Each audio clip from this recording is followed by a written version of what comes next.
Hello भाई, कैसे हैं भाई? बढ़िया। चलो, बेसिकली हम क्या पढ़ रहे थे? फेज डायग्राम ऑफ वाटर पढ़ रहे थे। हमने ड्रा किया था, जस्ट थोड़ा सा हमने डिस्कस किया था। आज फिर से थोड़ा डिटेल में हम डिस्कस करते हैं कुछ इसकी कैरेक्टरिस्टिक। प्रेशर वर्सेस टेम्परेचर का आपका ग्राफ रहेगा, जो आपको प्रेशर और टेम्परेचर के इफेक्ट को बताएगा। ये आपका सॉलिड रीजन, ये आपका लिक्विड रीजन, ये आपका गैसियस रीजन। इस पॉइंट को बोलते हैं ट्रिपल पॉइंट ऑफ वाटर। हमने डिस्कस किया था, जो यूनिक होगा, जिसकी वैल्यू रहेगी 0.0075 डिग्री सेल्सियस, या फिर अप्रोक्सीमेटली हम 0.01 डिग्री सेल्सियस भी लिख देते हैं। ये रहेगा 4.58 mm ऑफ Hg प्रेशर।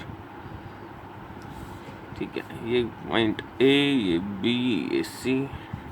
अगर ये आपका सपोज करो ये है 1 atm प्रेशर, तो इस 1 atm प्रेशर के ऊपर जहाँ पे ये लाइन इस कर्व को कट करेगी, कौन सी कर्व है ये आपकी? Fusion curve. जहाँ पे फ्यूजन कर्व को कट करेगा वहाँ पे वो पॉइंट क्या होगा? Melting point of ice. तो ये point melting point of ice क्या रहेगा? 1 atm पे 0 डिग्री सेल्सियस। इसको आगे आप एक्स्ट्रा प्लॉट करोगे, जहाँ पे ये इस लाइन को, कौन सी लाइन है ये आपकी? Vaporisation curve. कौन सी है? Vaporisation curve. तो जहाँ पे वेपोराइजेशन कर्व को कट करेगा वो क्या होगा? उसका बॉइलिंग पॉइंट। ये क्या होगा भाई? Boiling point. ये क्या है? Melting point. ठीक है, बेसिकली ये हमने पढ़ा था। तो अभी बात करते हैं, can water sublime? Can water sublime, सबसे पहला क्वेश्चन जिसके बारे में ये आपको बताएगा। तो देखो, कब सब्लाइम करेगा? कंडीशन है यस। सबसे पहला आंसर तो है यस, सब्लाइम कर सकता है, but condition must be applied. कुछ कंडीशन है जो मस्ट हैं, अगर वो होंगी तभी आपका क्या करेगा? सब्लाइम करेगा। क्या कंडीशन है? अगर आपका जो प्रेशर होगा वो प्रेशर 4.58 mm से बिलो होगा। अगर जो प्रेशर होगा वो 4.58 mm से बिलो होगा, दैट मीन्स मैं इस रीजन की बात कर रहा हूँ। अगर इस रीजन में होगा और आप टेम्परेचर इंक्रीज करते हो, that is if pressure is less than 4.58 mm of Hg and we increase temperature, then देखो इससे कम है। अगर इस लाइन से नीचे है आपका प्रेशर, आपने टेम्परेचर इंक्रीज किया, सपोज करो आप इस पॉइंट पे थे, आपने टेम्परेचर इंक्रीज किया, प्रेशर कांस्टेंट रखा। टेम्परेचर इंक्रीज करोगे, इधर मूव करोगे, सॉलिड से किस रीजन में चले गए? Directly gas without undergoing into liquid. तो इसी चीज़ को हम क्या बोलते हैं? Sublimation. So we increase pressure, then ice directly convert into vapour. Ice directly convert into vapours. सबसे पहला तो ये कि वाटर सब्लाइम कर सकता है, बट कंडीशन है प्रेशर अगर आपका 4.58 mm ऑफ Hg से कम है, देन आप प्रेशर इंक्रीज करोगे तो आपका वाटर डायरेक्टली, आइस जो है वो आपकी डायरेक्टली किस में जाएगी? वाटर वेपर्स में कन्वर्ट होगी। सेकेंड क्वेश्चन, आप इस पॉइंट पे हो, कोई भी पॉइंट लिया आपने M, एट पॉइंट M। ये जो पॉइंट M है वो आपका exactly above the triple point हमने लिया है। अगर यहाँ पे आप टेम्परेचर आपने कांस्टेंट रखा, टेम्परेचर क्या आपका? 0.0075 degree Celsius. If pressure is decrease, अगर आप प्रेशर डिक्रीज करते हो तो किधर मूव करेगा? डाउनवर्ड। किधर मूव करेगा भाई? डाउनवर्ड। डाउनवर्ड मूव करेगा तो डाउनवर्ड मूव करके सबसे पहले कहाँ आएगा? पॉइंट O पे। If pressure is decrease, then क्या होगा? देन लिक्विड वाटर, इस रीजन में क्या आपका liquid water, then liquid water first convert into, या हम बोले exist into all three state, क्योंकि जैसे डिक्रीज करोगे, जैसे ही पॉइंट पे ओ पे आओगे, एट पॉइंट ओ, जैसे ही आप पॉइंट ओ पर आओगे, पॉइंट ओ पर आते ही क्या होगा, ट्रिपल पॉइंट और ट्रिपल पॉइंट वो पॉइंट है जहाँ पे तीनों स्टेट एग्जिस्ट करेंगी वाटर की। सो एट पॉइंट ओ आपकी तीनों स्टेट एग्जिस्ट करेंगी। फर्दर अगर आप प्रेशर डिक्रीज करोगे तो किस में जाएगा, वाटर वेपर्स में, and then convert into water vapours, convert into water vapours. देखो अब दूसरी बात करते हैं, बॉइलिंग पॉइंट पे क्या इफेक्ट पड़ेगा। बॉइलिंग पॉइंट पे, बॉइलिंग पॉइंट पे, बॉइलिंग पॉइंट कहाँ पे होगा, जहाँ पे आपका दोनों स्टेट एग्जिस्ट करेंगे। दोनों कौन सी, लिक्विड एंड गैस। वाटर का केस आपने देखा था, 100 डिग्री सेल्सियस पे both liquid and gas exist. तो इस कर्व पे, ये जो कर्व है वेपोराइजेशन कर्व, इस पे क्या है, दोनों के दोनों आपके वो liquid and gaseous state exist कर रही हैं। अगर मैं इस पॉइंट पे हूँ, 1 atm की बात कर रहा हूँ, मैं इस पॉइंट पे हूँ और मैंने इस पॉइंट पे क्या किया, मैंने इस पॉइंट पे प्रेशर इंक्रीज किया eight constant temperature, eight constant temperature मैंने प्रेशर इंक्रीज किया। इफ प्रेशर इंक्रीज किया, किधर चला गया, लिक्विड रीजन में, दैट मीन्स किस में चेंज हो गया, लिक्विड में। अगर अब इसको आपको बॉईल करना है तो कहाँ पे बॉईल होगा, जहाँ पे ये जो पॉइंट है इस लाइन को कट करेगा, तो वो यहाँ पे आके कट करेगा 100 से कुछ ज़्यादा टेम्परेचर पे जाके क्या करेगा, बॉईल करेगा। सो अगर आप प्रेशर इंक्रीज करोगे देन बॉइलिंग पॉइंट इंक्रीजेज, आपका बॉइलिंग पॉइंट क्या करेगा, इंक्रीज करेगा। कांस्टेंट टेम्परेचर पे अगर आप प्रेशर को इंक्रीज करोगे तो आपके वाटर का बॉइलिंग पॉइंट जो है इंक्रीज करेगा। मेल्टिंग पॉइंट की बात करता हूँ, इस पॉइंट पे थे आप, इस पॉइंट पे आपने कांस्टेंट टेम्परेचर पे प्रेशर इंक्रीज किया, एट कांस्टेंट टेम्परेचर प्रेशर आपने इंक्रीज किया। जब आपने प्रेशर इंक्रीज किया तो किधर चला गया, ये इधर लिक्विड रीजन के अंदर, किधर चला गया अभी, लिक्विड रीजन के अंदर। जब लिक्विड रीजन के अंदर गया, बॉईल कहाँ करेगा, कुछ जब ये वाला पॉइंट इस लाइन को कट करेगा, फ्यूजन करो को कट करेगा, वहाँ पे जाके मेल्ट करेगा, सॉरी बॉईल नहीं करेगा, मेल्ट करेगा। तो कहाँ पे मेल्ट करेगा, अब यहाँ पे मेल्ट करेगा। ये मैंने ड्रॉ किया। ये जो टेम्परेचर आया वो 0 डिग्री सेल्सियस से क्या आ गया, कम। ये जो टेम्परेचर आया है वो 0 डिग्री सेल्सियस से क्या आ गया आपका, कम। सो 0 डिग्री सेल्सियस से कम आ गया तो मेरा मेल्टिंग पॉइंट क्या हो गया, decrease. So at constant temperature if pressure increase then melting point of water, या फिर हम बोले आइस, क्या करेगा, डिक्रीज। बॉइलिंग पॉइंट इंक्रीज करेगा, मेल्टिंग पॉइंट डिक्रीज करेगा अगर आप प्रेशर इंक्रीज करते हो। ये चीज़ आपके माइंड में होनी चाहिए। ये आपका फेज डायग्राम ऑफ वाटर है। ये जो बातें हैं वो आपको याद रखनी है।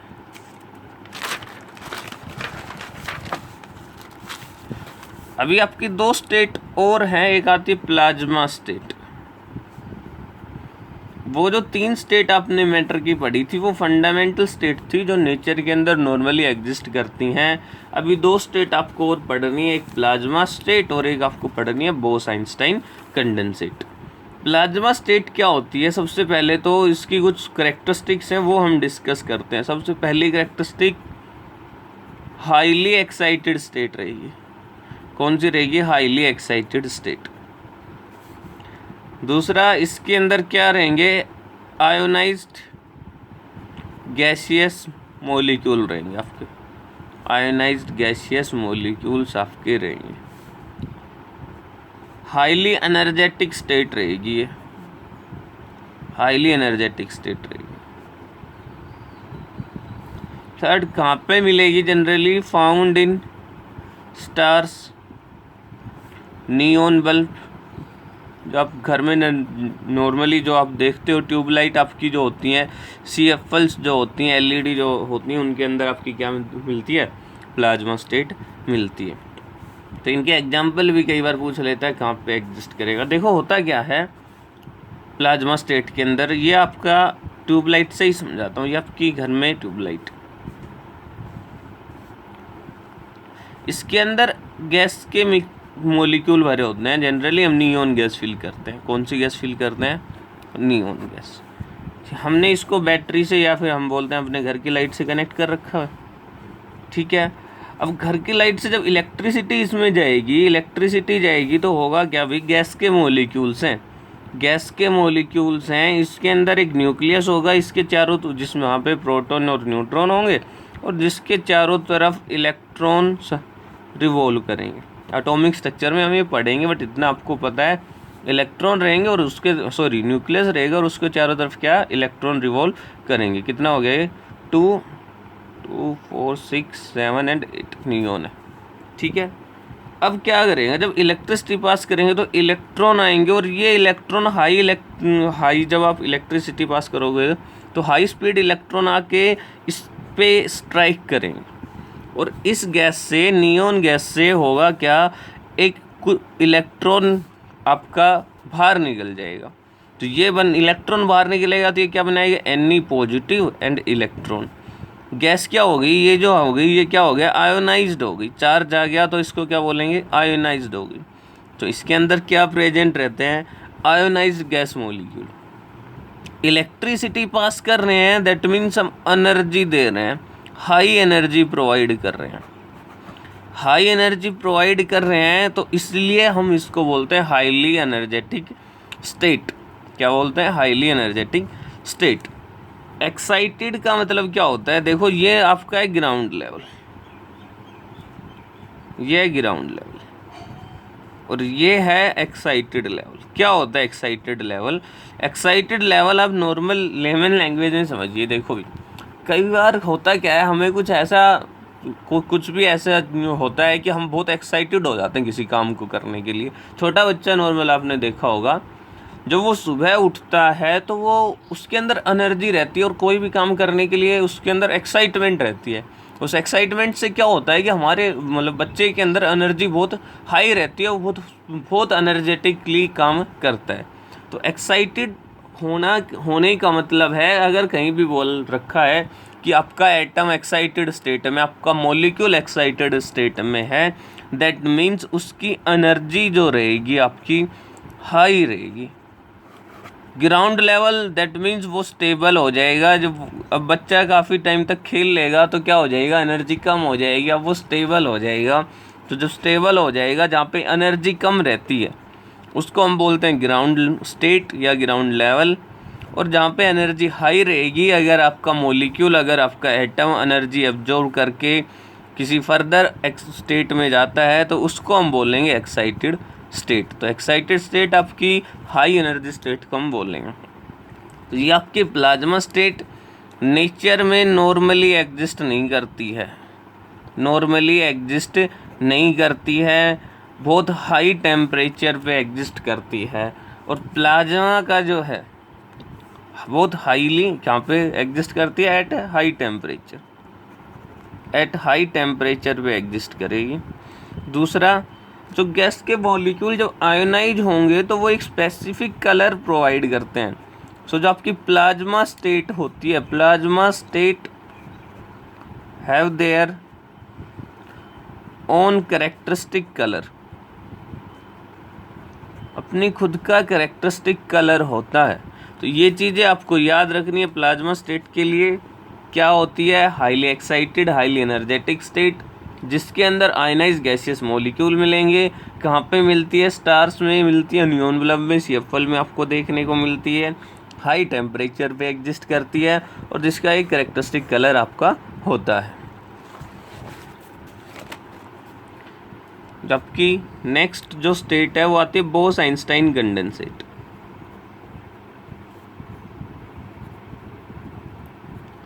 ये बिल्कुल प्लाज्मा स्टेट जो थी उसके बिल्कुल अपोजिट है।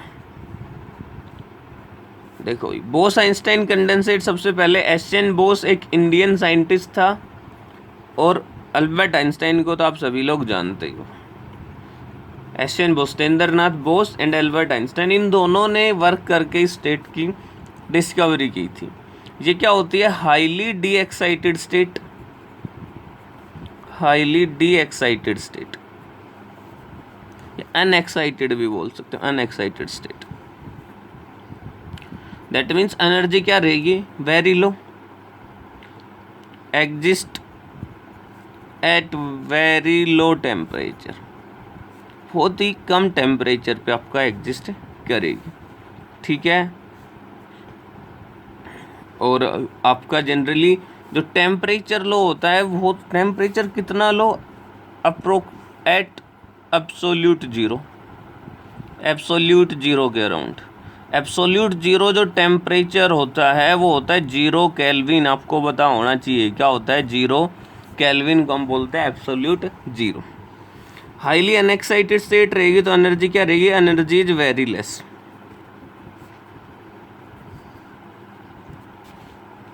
देखो होता क्या है, इन्होंने क्या किया कि जब आपका नॉर्मल एटम है, नॉर्मल कोई भी आपके पास गैस है, उसके मॉलिक्यूल्स हैं, ठीक है। इसने बेसिकली गैस ही ली थी, gas having very low density, जिसकी डेंसिटी वेरी लो है। उन्होंने क्या किया, इसको काफ़ी, उनका टेम्परेचर काफ़ी लो टेम्परेचर पे लेकर गए। तो जब लो डेंसिटी की गैस को बहुत लो टेम्परेचर पे लेकर गए तो वहाँ पे हुआ क्या, जो आपके स्टार्टिंग में गैसियस मॉलिक्यूल हैं, इनके पास ये 3 तरह के मोशन कर रहे थे, 3 टाइप के, ट्रांसलेशनल, रोटेशनल एंड वाइब्रेशनल, या फिजिक्स में पढ़ते हो 3 टाइप के मोशन। तो जब टेम्परेचर डिक्रीज करेंगे, हम बहुत लो टेम्परेचर पे ले जाएंगे, तो ट्रांसलेशनल मोशन है वो भी स्टॉप हो जाएगा, रोटेशनल मोशन आपका वो भी स्टॉप हो जाएगा, और वाइब्रेशनल मोशन है अगर 0 केल्विन पे ले जाओगे तो एग्जैक्ट 0 केल्विन पे जाके ये भी क्या हो जाएगा? स्टॉप हो जाएगा। तो जनरली इन्होंने देखा कि नॉर्मल मैटर के, हमने करेक्टरिस्टिक्स पढ़ी थी, particle of matter are moving, continuously moving और आर इन मोशन। तो ये वो स्टेट होगी जहाँ पर पार्टिकल्स जो होंगे मैटर के, वो कोई मोशन नहीं कर रहे होंगे, एट रेस्ट होंगे। कहाँ पे? जहाँ पे हम जनरली बोलेंगे एंट्रोपी, एक टर्म होती है एंट्रोपी इज जीरो। ये एक थर्मोडाइनमिक्स की टर्म होती है जो हम आपको बाद में पढ़ाएंगे। तो बोस आइंस्टाइन कंडेंसेट के अंदर आपको क्या माइंड में रखना है? हाईली अनएक्साइटेड या डी एक्साइटेड स्टेट रहेगी, दैट मीन्स एनर्जी बहुत कम रहेगी, वेरी लो टेम्परेचर पे एग्जिस्ट करेगी। क्या किया जाता है? वेरी लो डेंसिटी की गैस को बहुत लो टेम्परेचर पे ले जाएंगे, तो वहाँ पे आपके सभी मोशन जो हैं गैसियस पार्टिकल्स के, वो मोशन स्टॉप हो जाएंगी। जब मोशन स्टॉप हो जाएंगे उस टाइम जो स्टेट आएगी उसको बोलेंगे Bose Einstein condensate. Condensate use इसीलिए किया गया है क्योंकि हमने गैस को बहुत लो टेम्परेचर पे लेके गए हैं। लो टेम्परेचर पे लेके जाएंगे तो कंडेंसेशन होगी, वो लिक्विड में जाएगा, तो उसी चीज़ को लिए इसको क्या बोला गया? कंडेंसेट बोला गया है, ठीक है। अब वेरी लो डेंसिटी को क्यों लिया गया है? वेरी लो डेंसिटी इसलिए लिया गया, अगर डेंसिटी हाई रहेगी गैस की तो नंबर ऑफ पार्टिकल्स ज़्यादा रहेंगे और वो इजीली लिक्विफाई हो जाएगी जब टेम्परेचर आप डिक्रीज करोगे। लेकिन अगर डेंसिटी बहुत कम है तो आप वो इजीली लिक्विफाई नहीं हो पाएगी।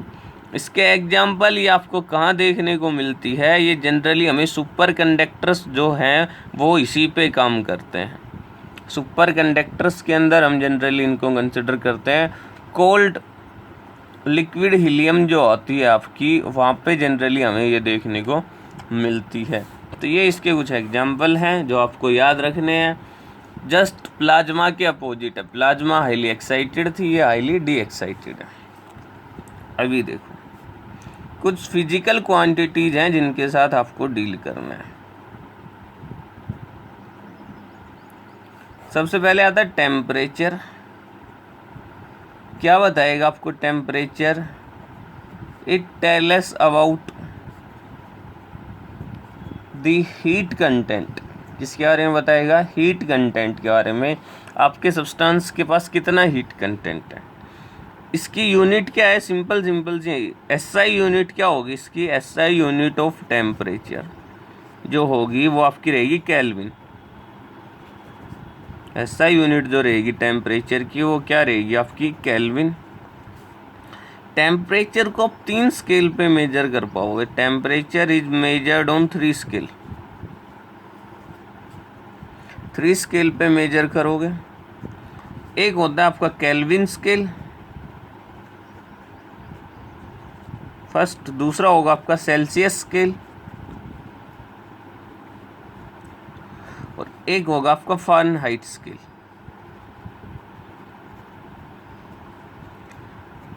यहाँ पे आप मेजर करोगे केल्विन में, जिसको आप के से रिप्रेजेंट करोगे,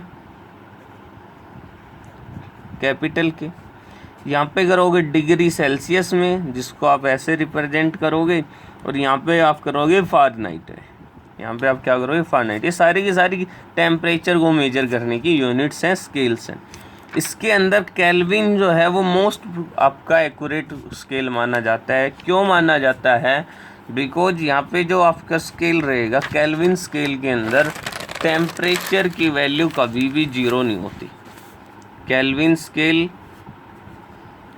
इज बेस्ट स्केल। क्यों, for temperature, because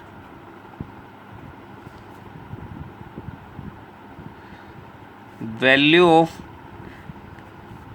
temperature in Kelvin scale can never be 0, can never be 0 नहीं होगी। ठीक है, अब ये रिलेशन क्या होंगे इनके अंदर, जिसके ऊपर जनरली पूछ लेता है आपसे क्वेश्चन। तो रिलेशन सबसे पहले बात करते हैं केल्विन एंड डिग्री सेल्सियस में। तो आपका जो डिग्री सेल्सियस रहेगा, 0 डिग्री सेल्सियस के अंदर आपका 273.15 केल्विन होता है। 0 डिग्री सेल्सियस के अंदर क्या होता है, 273.15 केल्विन। अगर आपको केल्विन गिवन है या फिर डिग्री सेल्सियस गिवन, आपको केल्विन निकालना है, तो x डिग्री सेल्सियस से आप केल्विन निकालोगे तो किसके इक्वल रहेगा, x + 273.15 केल्विन के इक्वल रहेगा। कैसे, देखो कैसे निकालोगे। नॉर्मली आपसे क्वेश्चन आएगा convert 50 degree Celsius into kelvin. तो आपको क्या करना है, केल्विन के अंदर कन्वर्ट करना है। तो जो डिग्री सेल्सियस जितना गिवन है उसके अंदर आपको जस्ट ऐड करना है 273.15, और ये जो वैल्यू आएगी वो आपकी किस में आएगी, केल्विन में आएगी, जो आपकी आ जाएगी 328.15 केल्विन। तो जब भी अगर डिग्री सेल्सियस को केल्विन में कन्वर्ट करना है तो जस्ट आपको क्या ऐड करना है, जितना डिग्री सेल्सियस आपको गिवन है उसके अंदर 273.15 आपको ऐड करना है। सेकंड बात करते हैं Fahrenheit and degree Celsius, Fahrenheit and degree Celsius. So आपका जो डिग्री x डिग्री सेल्सियस जो रहेगा वो रहेगा 5/9 F, ये फ़ारेनहाइट -32, ये किसके इक्वल रहेगा, डिग्री सेल्सियस। सपोज करो आपको गिवन है कन्वर्ट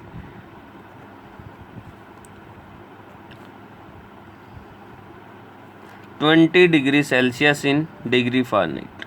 तो जस्ट आपको क्या करना है, 20 डिग्री सेल्सियस को, तो x की वैल्यू क्या पुट करनी है, 20 डिग्री सेल्सियस, ये क्या आ गया 5/9 F -32 डिग्री फ़ारेनहाइट। ये 9 बाई क्या आ जाएगा, 20 × 9/5, ये इसको कैंसिल करेगा 4 पे, is equal two degree Fahrenheit -32, यह आ गया कितना 36 + 32 is equal two degree Fahrenheit. ये आपका आ जाएगा कितना 8 और 6 68 डिग्री फ़ारेनहाइट। तो ये आपकी क्या आ जाएगी, वैल्यू आ जाएगी डिग्री फ़ारेनहाइट की। तो ये रिलेशन, ये दोनों रिलेशन आपको याद रखने हैं। डिग्री सेल्सियस को केल्विन में कन्वर्ट करना एंड फ़ारेनहाइट को डिग्री सेल्सियस में कन्वर्ट करना। केल्विन को करना तो बड़ा इजी है। अब कई बार ये आता है कि 0 केल्विन के अंदर कितना आपका डिग्री सेल्सियस रहेगा, तो 0 केल्विन के अंदर कितना डिग्री सेल्सियस रहेगा, how many degree Celsius are in 0 Kelvin, कितना रहेगा भाई, वही सेम आपका x degree Celsius equal to x प्लस 273.15 डिग्री केल्विन। x की वैल्यू क्या है, यहाँ पे केल्विन क्या है 0, तो ये जस्ट आपको 0 पुट करना है। ये 0 पुट करोगे तो क्या आ जाएगा, जो डिग्री सेल्सियस आ जाएगा वो क्या आ जाएगा, इसको 0 पुट किया, ये क्या आ जाएगा -0 डिग्री सॉरी 0 केल्विन जो है वो कितना आ जाएगा -273.15 डिग्री सेल्सियस, क्या आ जाएगा 15 डिग्री सेल्सियस। तो ये जस्ट आपको करना है, x की वैल्यू 0 पुट करोगे, ये आपका इस साइड आ जाएगा। सो 0 केल्विन किसके इक्वल आ जाएगा, -273.15 केल्विन, और इसी वैल्यू को हम बोलते हैं एब्सोल्यूट जीरो वैल्यू। इस टेम्परेचर को क्या बोला जाता है, एब्सोल्यूट जीरो बोला जाता है। ये आपका टेम्परेचर। सेकंड आता है मास। मास क्या बताएगा, it tell us about the content of matter present, कितना आपका कंटेंट या मैटर प्रेजेंट है वो उसके बारे में कौन बताएगा, आपका मास बताएगा। यूनिट क्या होगी इसकी, unit of mass SI unit kilogram, क्या रहेगी आपकी किलोग्राम। इनकी यूनिट्स आपको पता है, ग्राम किलोग्राम, इनका रिलेशन पता है 1 kg is equal to 10⁻³ gram.